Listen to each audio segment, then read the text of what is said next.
Vamos lá.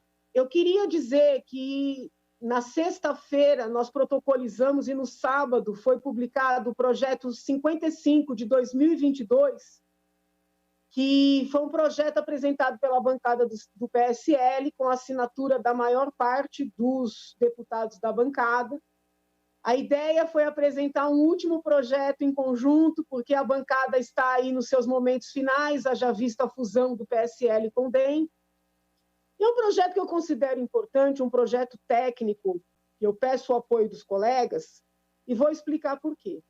Eu sou da Zona Leste de São Paulo, muito embora tenha me crescido no bairro do Tatuapé, nasci no bairro da Água Rasa, que era a casa da minha avó, e é um tema duro de se comentar, né? Mas todos os velórios e enterros de familiares e amigos aconteciam ou no cemitério da Vila Formosa ou no cemitério da Quarta Parada, algumas vezes no cemitério onde hoje tem o crematório.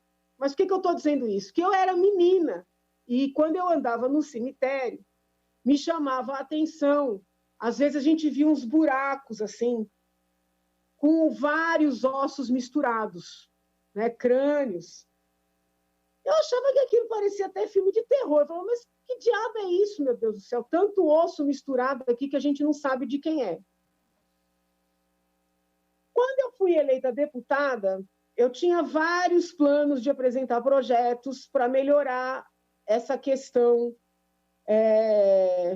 de enterro, velório, cremação e até lavratura de boletim de ocorrência em caso de morte por queda. Mas acabei não apresentando, porque envolve questões bastante delicadas de religiosidade, não consegui um consenso. Pois bem, estou mostrando aqui que esse tema já me preocupa desde menina, quando eu via os esqueletos misturados ali em valas comuns. Perto do fim do ano, eu recebo um e-mail do Dr. Guilherme Zanotto Cardillo, que é chefe do Núcleo de Perícias Médicas de Santos. E Dr. Guilherme manda no e-mail uma preocupação, não só de ordem teórica, mas de ordem prática, que diz com a realização de investigação de paternidade pós-mortem. Né? Eu não sei se os senhores sabem, mas existe a possibilidade de promover uma ação de investigação de paternidade em face, quando a gente falava contra na faculdade, os professores brigavam, em face, entre aspas, contra, uma pessoa já falecida. E haja vista que nós temos a possibilidade de fazer um exame de DNA, é possível fazer esse exame de DNA indireto, ou seja, por meio de parentes vivos, ou utilizando os próprios ossos do falecido.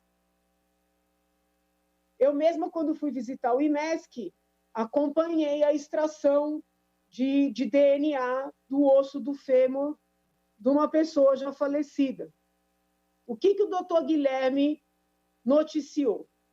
Que, em virtude dessa mistura dos ossos, nessas tais valas comuns, que recebem o nome de ossuários gerais, fica impossível de saber de quem era o osso A ou de quem era o osso B.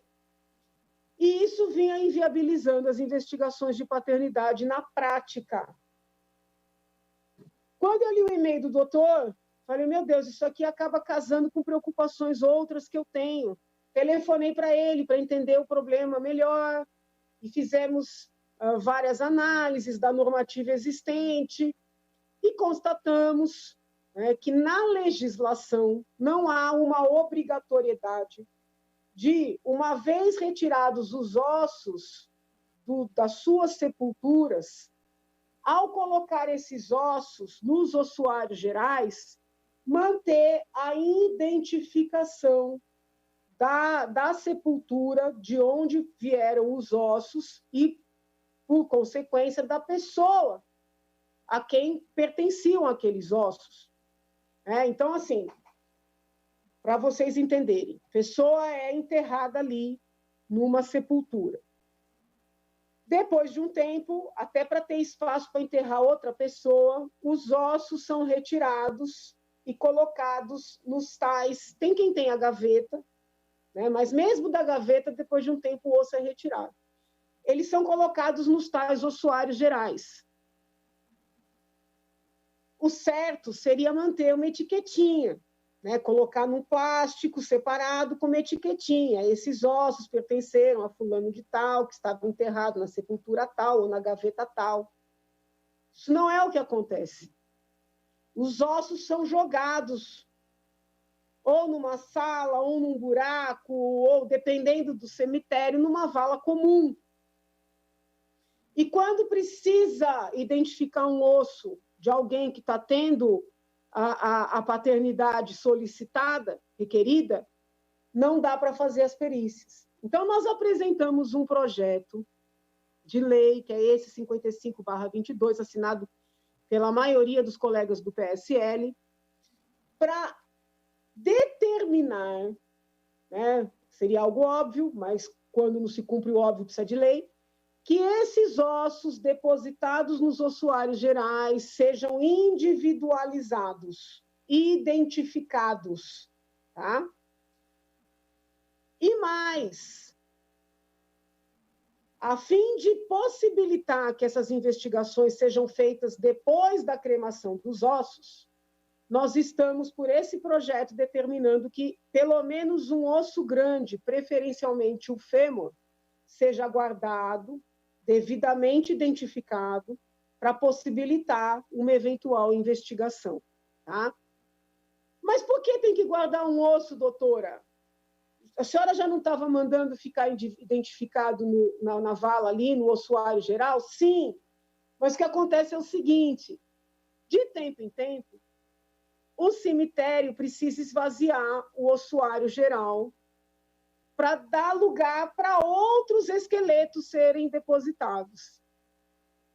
E como é que esvazia o ossuário geral? Cremando os ossos. Aí, quando crema, acaba de vez. Né? Acaba de vez. Então, nós estamos estabelecendo que, quando for cremar os ossos dos ossuários gerais para abrir espaço, guarde-se o fêmur, que é o osso maior, que é o que torna mais fácil a extração do DNA. Na falta do fêmur, guarde-se um osso grande, devidamente identificado. Tá?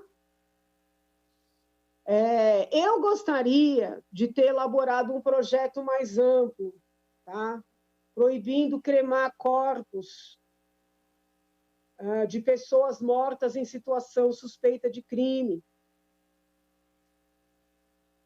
Ontem fui numa audiência pública no Senado, que, inclusive, os médicos que falaram sugeriram até proibir a cremação de pessoas mortas em situação suspeita não só de crime, mas indefinida, do ponto de vista de saúde, que pode ser necessária uma perícia posterior. Mas, a fim de não criar muita polêmica, porque esse tema da cremação e do enterro, ele envolve também questões de ordem religiosa, que são sempre mais complexas, nós optamos por fazer um primeiro projeto mais fechado, né, nessa identificação do esqueleto e dos ossos, primeiramente para fins de investigação de paternidade e, em um segundo momento, para fins, que eu acho que teria que ser o primeiro, né, de preservar a dignidade do próprio falecido, porque quando a gente passeia pelos cemitérios e vê aqueles ossos todos misturados, dá um mal-estar muito grande, né? E eu que estudei com profundidade os crimes contra o respeito aos mortos, né? Contra o respeito à liberdade religiosa, já ficava incomodada com aquela situação, né? E com o problema trazido pelo doutor Guilherme, me senti na obrigação de tomar ciência e recebi o apoio dos colegas de bancada para que nós apresentássemos esse projeto 5522 como encerramento dos nossos trabalhos à frente da liderança do PSL. Tá? Haveria outros temas, mas deixo os demais para amanhã, agradecendo a oportunidade, desejando saúde a todos. Participação da deputada